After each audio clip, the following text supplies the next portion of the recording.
Hello guys, welcome back to the channel. Welcome to a different week of reviews. This week I am looking at a horror TV show um, produced by Hammer Films. Now this is called Hammer House of Horror. Now this came out in the 1980s. 1980 I believe it reviewed. It was only 13 episodes. And they only made the one series. But these are of 13 episodes of like 55 minute to an hour stories. So they're almost like mini movies, if you like. So it was quite a core series.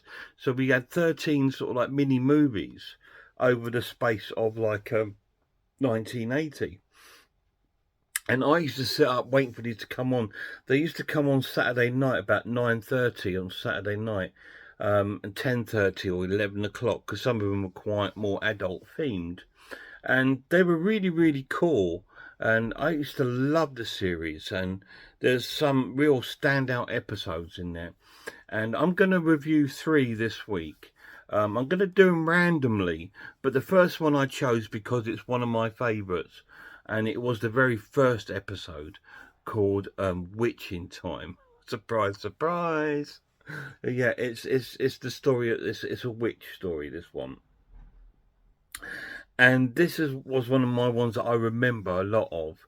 I mean, everyone when they think of this, they think of the house that bled to death, which I probably won't look at this week because it's the most sort of common one to do, because this is one that everybody sort of remembers. But I remembered this one, and it was a strange story about a husband and wife, and he's like a musician. He produces music for movies. It's a little bit like that Giallo film, A Blade in the Dark, if you like, because he's a musician. So he's a musician, this guy, making music for movies, and his girlfriend or wife is a model, and she's away, supposed to be doing a modelling job, but in fact she's not. She's having an affair with the family doctor. And the family doctor is played by none other than Ian McCulloch, who you may know from such films like the Italian classics Zombie Flesh Eaters, um, Zombie Holocaust, Contamination. He was in these Italian sort of movies, and now he appeared in this. And yeah, so his wife's away, and she's having an affair with the doctor. Um, Now he's at home, and he's on medications. I think he suffers from some sort of depression because he's at home on this medication, and he's at home with their collie dog. They've got a beautiful collie, and then there's a massive storm, and they also own a horse, beautiful white horse living in the stables. And then one night, and then this night there happens to be a storm, a thunderstorm, and the dog seems to be afraid, and the electrics sort of go out in the house, and the dog sort of hides underneath the table, and all this kind of thing. So the guy goes down to the cellar to sort out the electrics and stuff, but he can't at this present moment in time. It's obviously a power cut, and they were really common in the 70s and 80s. We don't have the technology now that we that back then to sort of like for it to sort of like still stay up with a big storm. Whenever we used to get massive thunderstorms back in the day, we'd always have a power cut. But obviously not now, because a lot of power in today's living goes underground, doesn't it? But anyway, so they've got this power cut going on, and so he lights all this candle, and then the dog starts acting weird at the front door, starts sort of crying and wants to go out. This is now the storm stopped. It's not a very long storm, but the storm stopped, and the dog wants to go out. So the dog goes running. He opens the door to let the dog out, and he goes running off, and he hears the horse in the stable. So he walks over to the stable to see what's going on, and he's searching for the dog, and he can't find him, and he sees like this black clothing on the hay, barrels of hay, which you think for some strange reason he thinks is the dog. But anyway, he goes over and moves it, and it's a woman.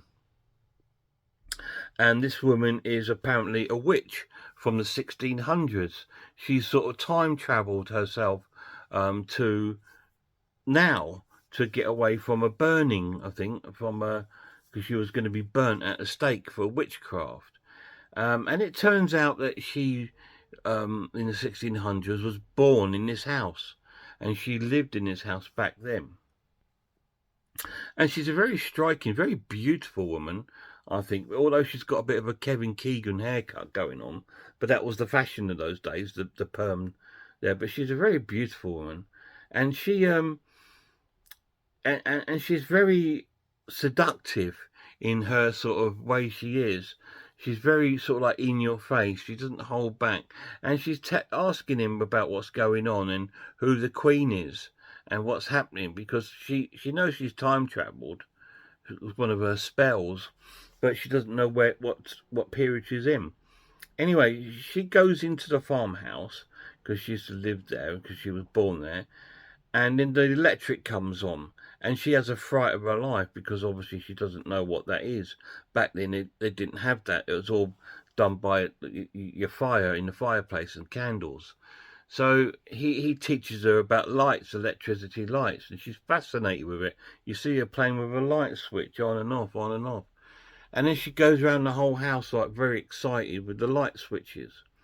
And then she approaches the cellar and she asks him to lock the cellar up, because she says that back in the day before she was going to be burned, she was held prisoner in the cellar of the house.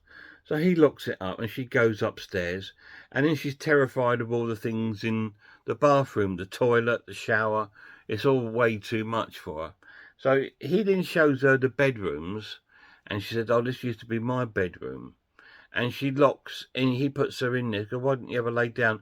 And he quickly exits the room and locks the door up.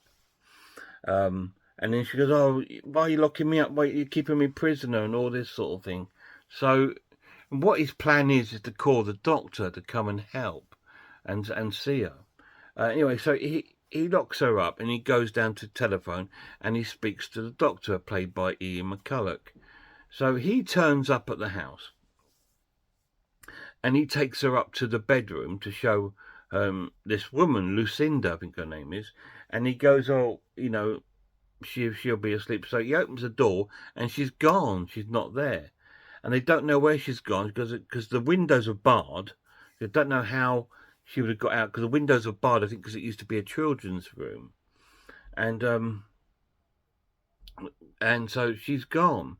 And so the doctor then sort of like thinks he's hallucinating. It's all in his mind, and gives him like some sedative and goes off. And then he goes up to his bedroom to go to bed. And Lucinda's there. The witch reappears, and he starts sort of like going, no, you're all in my head. So she takes off her cape and she's stark naked, and she puts his hand on her breast and said, look, does this feel like I'm not real? And then next thing you know, they're in bed making love. Obviously she's got some sort of cast and spell on him. They're having sex on the bed, and she's scraping and scratching his back down. He's got all these massive deep scratches on his back. And Ian McCulloch, the doctor, phones his girlfriend, said, like, you need to come home tomorrow because she's worried about him all this hallucinating, because he thinks he's still hallucinating. So the next day she comes home to find that her picture's smashed on the table. She goes upstairs, finds her boyfriend laying in bed, sort of drowsy and sleepy, and she sees all the massive scratches on his back.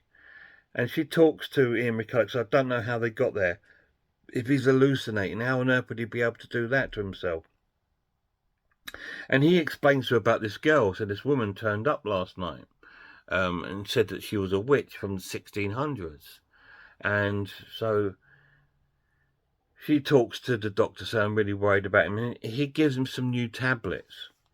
So she brings some new tablets home for him and asks him to take it. And then they decide to go for sort of like a walk together. But before they manage to do so, she goes up to the bedroom to get changed, and he's downstairs, and you can hear her screaming. And she goes upstairs to the bedroom, and on on the bed there's a crow with its head missing and its wings still flapping with sort of blood like going onto the white sheets of the bed, and she's terrified and she thinks he's did it. He says, well, how can I do it? The bird's still alive there. I've been downstairs. How's it me? So she's you know, she's like thinking, well, yeah, how can it be you? And she's feeling quite sick and stuff like that. And then we see she goes out for a horse ride, and he makes a big hole in the ground to bury this crow. So he takes the crow and he puts it into the ground, and because the crow's still moving, he gets the spade and sort of puts it into the crow to try and kill the crow, you know, because it's still moving. Oh, it's got no head, it's still moving. And he does this, and then she gets a cut on her face. So it's almost a little bit like one of those sort of voodoo dolls. So what he does to this crow is affecting the woman. And she's on the horse with this cut on her face. Anyway, then he starts hearing this sort of cackling, giggling, and he knows it's this Lucinda. So he goes off searching for Lucinda. And what's going to happen? I'm not going to tell you anymore, because it's like, I've told you quite a big story anyway, because this is only a 55-minute episode. These are only like about an hour long, but there were like 13 of them. And this is a really cool one. I really love this one. And it was, so what's going to happen? Is she going to discover he's telling the truth about Lucinda? Is Lucinda real? Is she going to curse them both? Or is there going to be is he going to be attracted to Lucinda? Because she seems to be more into him than his girlfriend, and his girlfriend's having an affair. So what's going to happen? Are they going to plot against the girlfriend? Or they're both going to fight this witch off? You need to watch it and find out. So what do I think of a witching? Is it called The Witching Hour, I think it's called, or The Witching Time? The Witch's Time, I think it's called. I can't remember the title. Excuse me. Witching Time, I thought it was. Witching Hour would have been a bit obvious. And because it's like it's supposed to be a bit about time travelling, I suppose you use the word time. It's amazing. Absolutely fantastic story. Absolutely loved it. Absolutely great story. The pluses of it looks stunning. Absolutely amazing. Network have done an incredible job of revamping these old programs and to make them look pristine, and it does. It looks pristine. It's a great cast. It's fantastic to see Ian McCulloch in it, and the witch is fantastic. She's really cool. The one who plays the witch, she's brilliant, and I like the guy as well. In fact, I like the whole cast. It's really cool. It's a simple cast, only about 4 or 5 characters, but it's just amazing. The story's amazing. There is a bit of gore in there. It's not too bad. There is some nudity in there. So I'm surprised that this has only got a 15 rating. I personally think this one should have been an 18, just because it's got nudity in there. We do see quite a bit of nudity in the film, and I love witchcraft stories. Negatives, there's none whatsoever. I'm going to score this an amazing watch and give it a 9 out of 10. So that's the first one of the Hammer House of Horror series. Witching Time, 9 out of 10. Any of you guys seen it? Let me know down below if you remember it, or if you've watched these. I say that it is taking you back. You would have to be around my age to appreciate these, I think, because I say when these came on telly, I was about sort of 13, 14, and I was absolutely blown away by it, because I mean, I was just in my young age of getting to like horror, because when I was very young, I couldn't stand horror at all. It terrified me. But as the years progressed and I started to watch movies with my dad and stuff, Hammer films and things like that, it started to grow on me. And then I became absolutely obsessed in like sort of like 78, 79, 80. I became obsessed with horror. And, you know, back in those days, I was still at school. I couldn't afford to buy movies or things. There wasn't VHS and stuff like that. Betamax was just about coming out, and so I couldn't afford to buy or have any of these things. So when this TV series came on, it was amazing, because yeah, we used to get the odd Hammer film coming on TV, and I used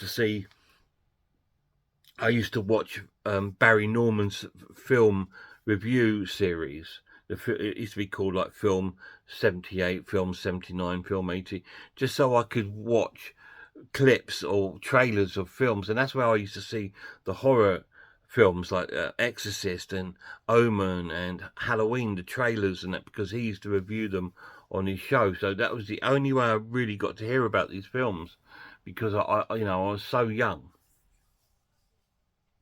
But then, when I was sort of like 15, I used to go to the cinema and sort of sneak in and watch them, because I used to go and watch things like Day of the Dead and Return of the Living Dead and all these sort of crazy, wonderful horror films.